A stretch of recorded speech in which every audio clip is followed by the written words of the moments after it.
One thing that I would say as a, because I don't play an instrument and I don't sing, but I am a worshiper.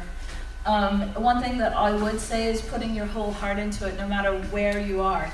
No matter what instrument you're behind or what mic you're holding. Be completely transparent in your relationship with God.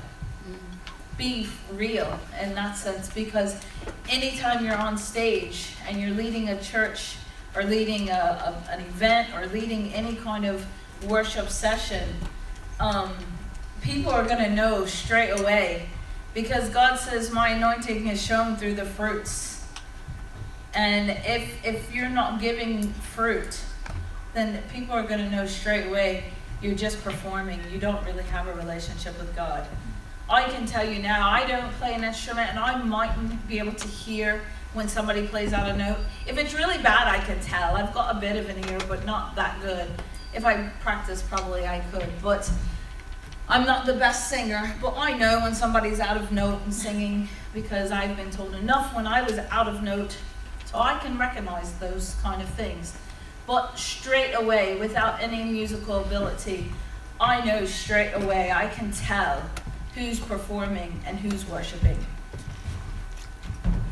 And it doesn't matter who you are. I don't care how much experience you are. I don't care if you've been playing an instrument or singing or leading for 15 years. If you don't have anointing, there's a reason why, and that's because you're not spending time with God. So you won't be able to fool anyone. You may get away with it for a little while, but at the end of the day, what's the purpose?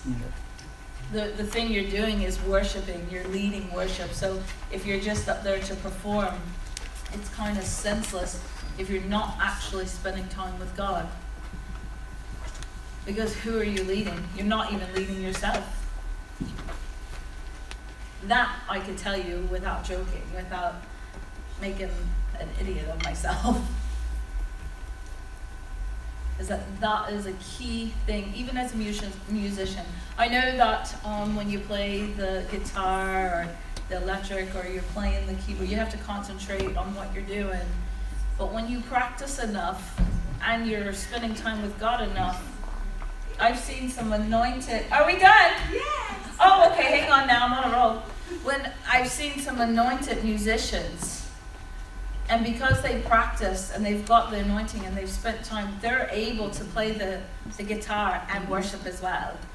They're able to play the drums and they're singing along, and they're just like, you know that they are in the presence of God.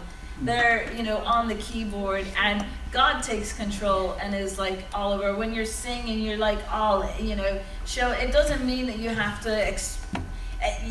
to be the most express person on the stage.